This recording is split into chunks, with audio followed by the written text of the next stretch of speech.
बच्चों, आप लोग कैसे हो? आशा करते हैं सभी लोग ठीक होंगे। और ये ठंड में वीडियो बन रहा है आप लोगों के लिए।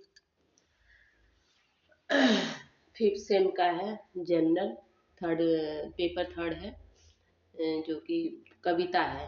आप लोगों का जो थर्ड पेपर उसमें कविता है उसको पढ़ना है। आशा है आप लोगों को ये कविता अच्छे से समझ में आएगी और एग्जाम में अच्छी तरह से लिखेंगे। केदारनाथ अग्रवाल की कविता है जो जीवन की धूल चाट कर बड़ा हुआ। जो जीवन की धूल चाट कर बड़ा हुआ, कहने का मतलब क्या है? यह जो कविता लिखी गई है ये बहुत ही इसमें दुख है, दर्द है। जो जीवन मिला है सामान्य लोगों की तरह जीवन नहीं, बहुत लोगों का नहीं होता है। सभी लोगों का जीवन जो सामान्य नहीं रहता है। बहुत सारे लोगों का 80% 70% लोगों का जो जीवन रहता है कैसा रहता है? गरीबी से गुजरा रहता है। जीवन की धूल चाट कर बड़ा हुआ मतलब क्या है? जीवन से वो लड़ता आया है। जीवन भले उसे मिला है लेकिन जीवन जीने के लिए उसे बहुत ही चैलेंजेस मिले हैं। इतना आसान जीवन जीना नहीं है। हाँ?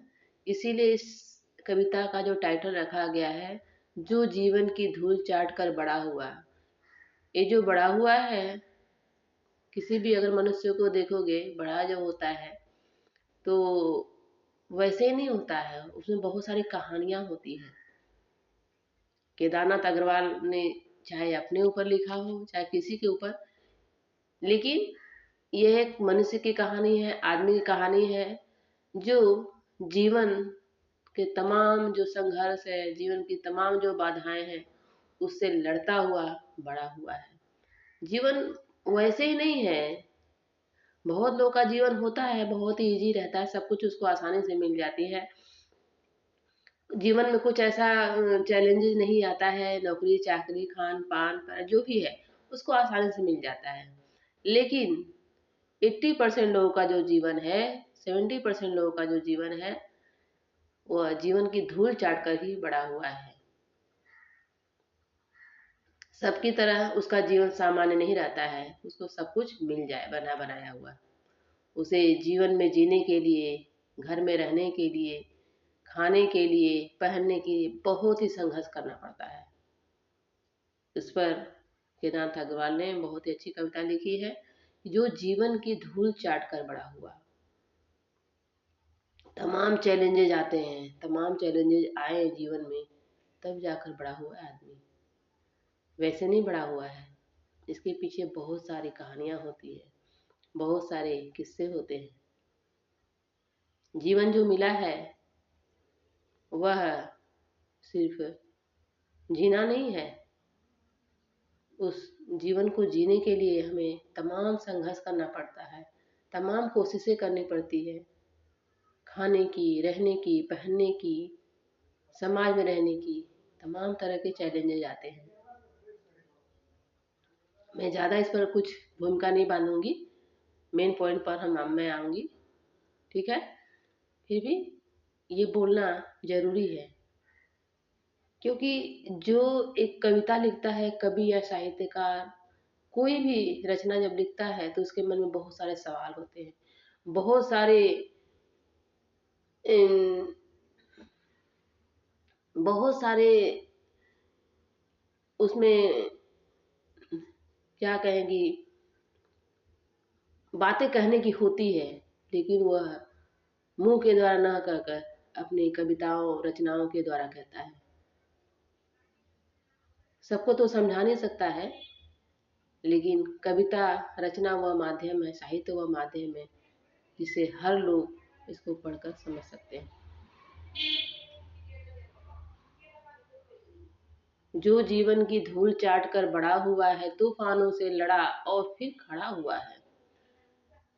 वह व्यक्ति जो जीवन की धूल चाट कर बड़ा हुआ है, तमाम तरह के चैलेंजेस, तमाम तरह की चुनौतियों का सामना करता हुआ, तमाम तरह के संघर्षों का सामना करता हुआ वह तूफानों से लड़ा और फिर खड़ा हुआ। जीवन में बहुत सारे संघर्ष आते हैं, जीवन में बहुत सारे उतार चढ़ाव आते हैं, अप डाउन होते हैं, लेकिन वह उससे घबराता नहीं है। जो घबराता है वह दुनिया से चला जाता है। जिंदगी इसी का नाम है, कभी कभी दुख कभी सुख।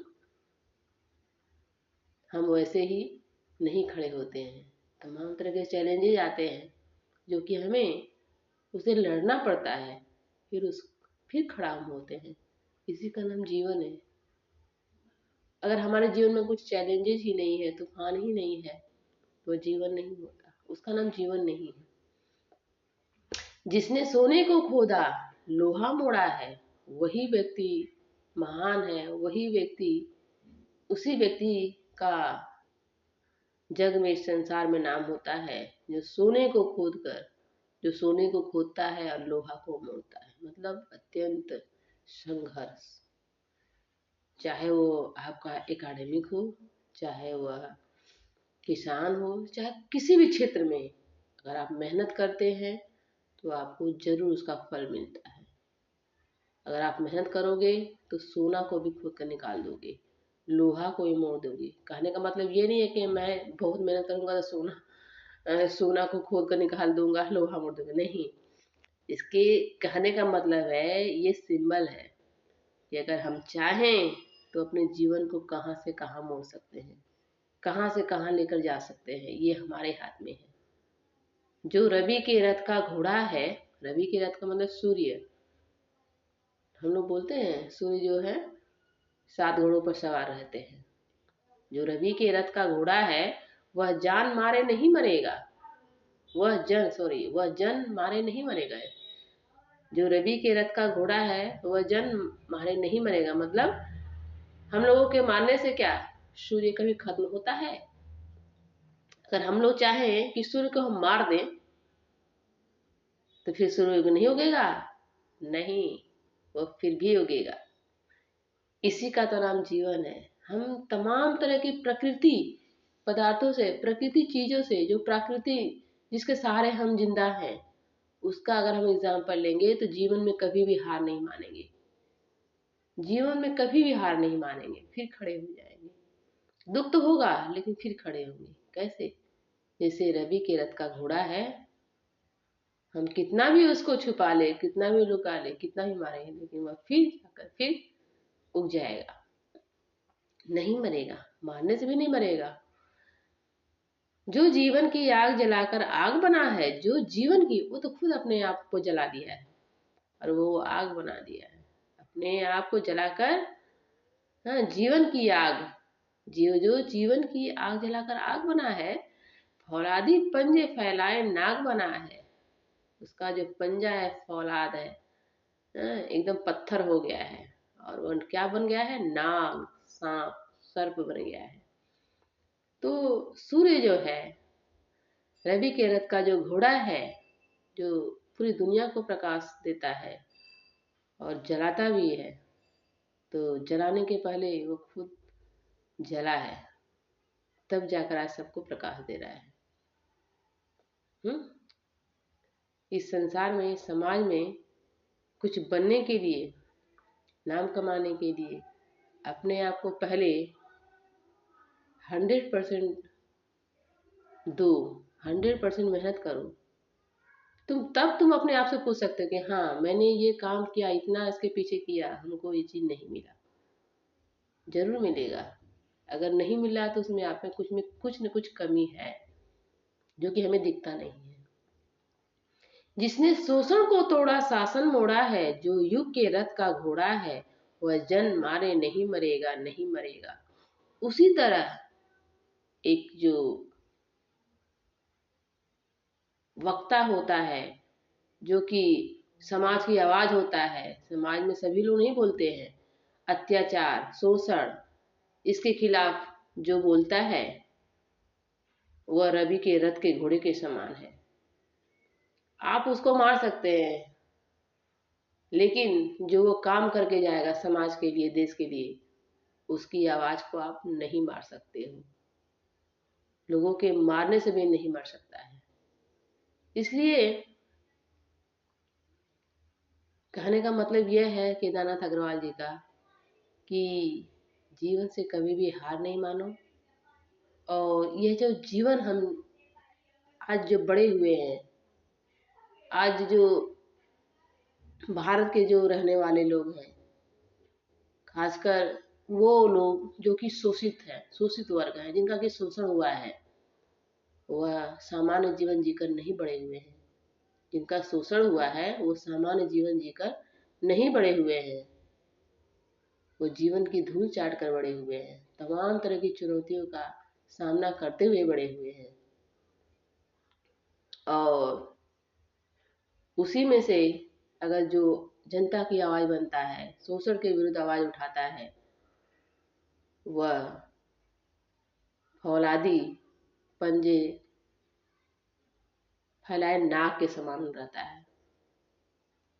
कुछ भी हो जाए, वह लोगों की जो शोषित वर्ग है, जो कुचले हुए हैं, उनके प्रति जो आवाज़ जो उठाता है, भले उसको आप ख़त्म कर दो, लेकिन आप उसकी आवाज़ को आप नहीं ख़त्म कर सकते।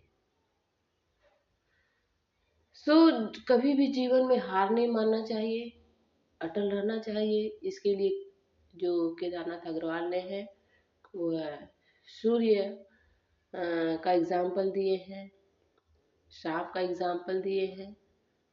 इस तरह करके हम अगर अपने आप को डिमोटिवेट हो रहे हैं, मोटिवेट अगर करना चाहें, तो प्रकृति से हमारा जीवन है, प्रकृति से हम बहुत कुछ सीख सकते हैं।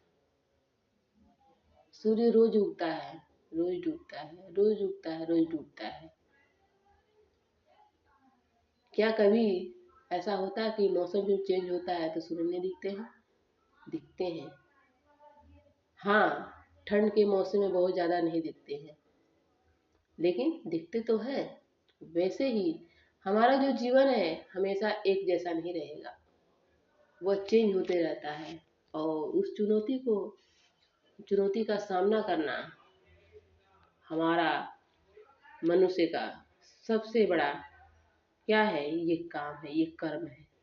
इससे जो डर गया वो समझो इस पृथ्वी पर रहने के लायक नहीं है। और बहुत अच्छी कविता इनकी है केदारनाथ अग्रवाल की। ये शोषित वर्ग की है, गरीब की है, जो कुचले हुए हैं उनकी है कविता। और उनकी आवाज़ बनकर उन्होंने स्वयं इस कविता को लिखा है कि जो जीवन की धूल चाट कर बढ़ा हुआ है, तूफानों से लड़ा और फिर खड़ा हुआ है, जिसने सोने को खोदा लोहा मोड़ा है। जो शोषित वर्ग है, मजदूर वर्ग है, जिसको कि हम बहुत ही मतलब उसको हे दृष्टि से देखते हैं, हीन भावना से देखते हैं, छोटा समझते हैं, उन्होंने ये काम किया है। जिसने सोने को खोदा लोहा मोड़ा है, जो कि अथक प्रयास अथक मेहनत करते हैं। जो रवि के रथ का घोड़ा है, वह जन मारे नहीं मरेगा, नहीं मरेगा। जो जीवन की आग जलाकर आग बना है, फौलादी पंजे फैलाए नाग बना है। जिसने शोषण को तोड़ा शासन मोड़ा है, जो युग के रथ का घोड़ा है, वह जन मारे नहीं मरेगा, नहीं मरेगा।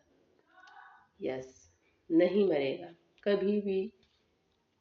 जो दबे कुचले हैं वो नहीं मरेंगे, क्योंकि ये समाज के रीढ़ की हड्डी है, वह समाज का नींव है, उन्हें कभी मारा नहीं जा सकता। यह कविता यहीं पर समाप्त होती है बच्चों। अगर आपके मन में कोई भी शंका हो तो आप ज़रूर कमेंट बॉक्स में मुझसे पूछिए। और मेरे चैनल को सब्सक्राइब कीजिए, लाइक शेयर और बेल आइकन पर प्रेस करिए, ताकि जो भी मैं वीडियो बनाऊँ आपके लिए आपको पहले मिले। ज़्यादा कुछ नहीं बोलकर इसके बाद मैं दूसरा जब वीडियो लाऊंगी तो उसका आप लोग थोड़ा सा इंतज़ार करिए। आज के लिए इतना ही।